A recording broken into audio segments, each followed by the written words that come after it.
My family, hi, welcome to another one here on Truth and Love the Church with your brother Joseph. So I've been bringing you updates, concerning prophecies that were spoken forth, concerning what we were to expect in this year 2025. And some of the key prophecies that I actually shared with you, it's a prophecy from Pastor Chris Oyakhilome, and a bit of it was also spoken of by Prophet Tomi Arayomi, and we also had Prophet Angel also saying something to do with that, which has to do with free speech. They tell a lot of lies. I'm telling you this, you see, to allow ourselves to come to a point where free speech is only free for a few people and not allowed everywhere is wrong. Anybody should be free to say what he wants to say. If you say something, even if you're wrong, you should be free. And that's what they did. They exercised their freedom to lie. But they are the ones who want the rest of us not to be able to talk, so that only them can talk, and then we will never be able to reply. But I can reply you today,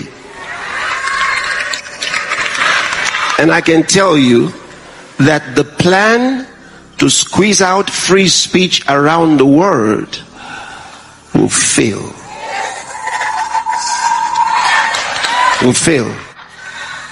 I also saw the fall, not what you have seen now in America, where you see the fall of the legacy media, is going to continue. The Lord said, I'm going to open the eyes of my people. Because many Christians have been woodwinked and really blinded by the legacy media, or what we call mainstream media, to the point that they continued believing a lie. Yes. Believing a lie. Even knowing it's a lie. Even knowing it's a lie, they were comfortable with the lie. When a liar begins to tell the truth,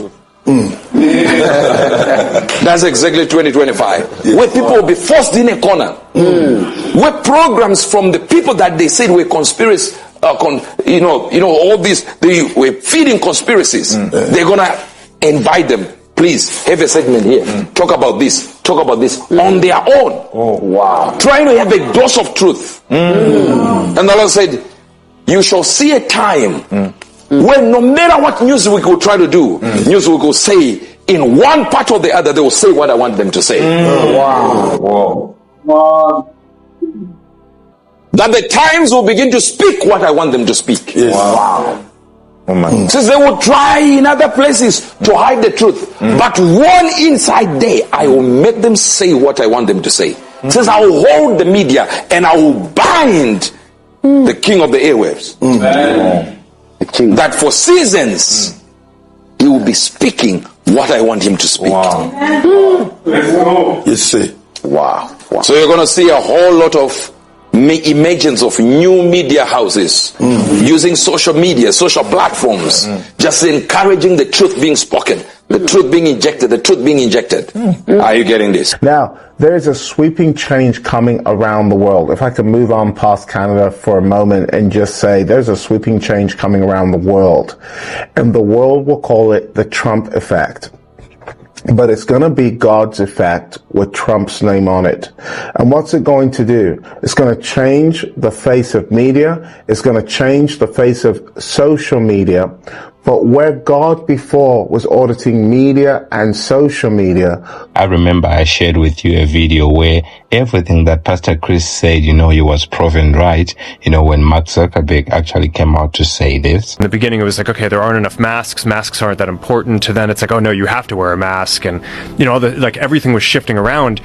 It just became very difficult to kind of follow. And this really hit the most extreme, I'd say, during the Biden administration, when they were trying to roll out the vaccine program. And now I'm generally pretty pro rolling out vaccines. I think on balance the vaccines are more positive than negative, but I think that while they're trying to push that program, they also tried to censor anyone who is basically arguing against it. And they pushed us super hard to take down things that were true, right? I mean, they basically pushed us and said, anything that says that vaccines might have side effects, you basically need to take down.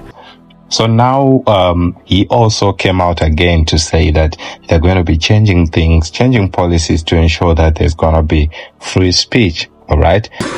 That the plan to squeeze out free speech around the world will fail. Will fail. Hey everyone. I want to talk about something important today, because it's time to get back to our roots around free expression on Facebook and Instagram. I started building social media to give people a voice. I gave a speech at Georgetown 5 years ago about the importance of protecting free expression, and I still believe this today. But a lot has happened over the last several years. There's been widespread debate about potential harms from online content. Governments and legacy media have pushed to censor more and more. A lot of this is clearly political, but there's also a lot of legitimately bad stuff out there. Drugs, terrorism, child exploitation. These are things that we take very seriously, and I want to make sure that we handle responsibly. So we built a lot of complex systems to moderate content. But the problem with complex systems is they make mistakes. Even if they accidentally censor just 1% of posts, that's millions of people. And we've reached a point where it's just too many mistakes and too much censorship. The recent elections also feel like a cultural tipping point towards once again prioritizing speech. So we're going to get back to our roots and focus on reducing mistakes, simplifying our policies, and restoring free expression on our platforms. More specifically, here's what we're going to do. First, we're going to get rid of fact checkers and replace them with community notes similar to X, starting in the US. After Trump first got elected in 2016, the legacy media wrote non-stop about how misinformation was a threat to democracy. We tried in good faith to address those concerns without becoming the arbiters of truth. But the fact checkers have just been too politically biased and have destroyed more trust than they've created, especially in the US. So over the next couple of months, we're going to phase in a more comprehensive community notes system. Second, we're going to simplify our content policies and get rid of a bunch of restrictions on topics that are just out of touch with mainstream discourse.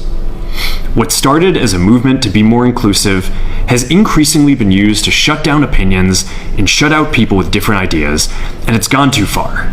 So I want to make sure that people can share their beliefs and experiences on our platforms.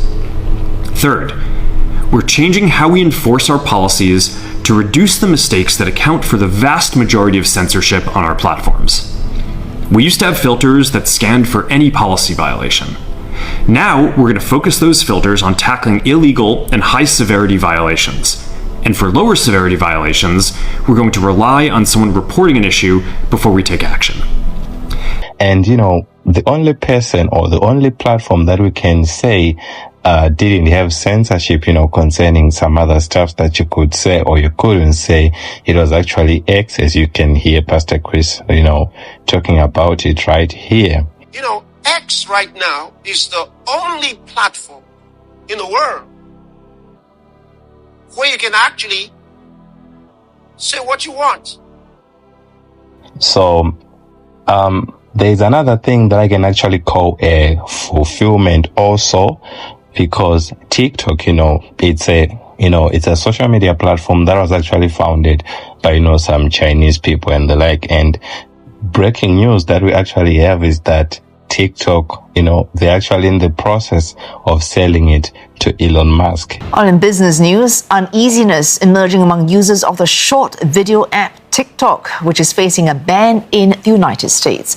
Parent company ByteDance must find a non-Chinese buyer for its American operations by Saturday to escape this penalty. One name has come up, and that is Elon Musk. A Bloomberg report suggested that Chinese officials are in early talks with the billionaire and Tesla founder over his possible purchase of TikTok's US operations, where he's seen as a close ally of the incoming US president, while he also has substantial business interests in China. So my question to you is, what could this really mean? Because if he owns TikTok, it actually means there's going to be a lot of free speech on this platform. So we now have Facebook, we now have Instagram, we now have TikTok. We're going to be having TikTok soon, and we're also going to be having X.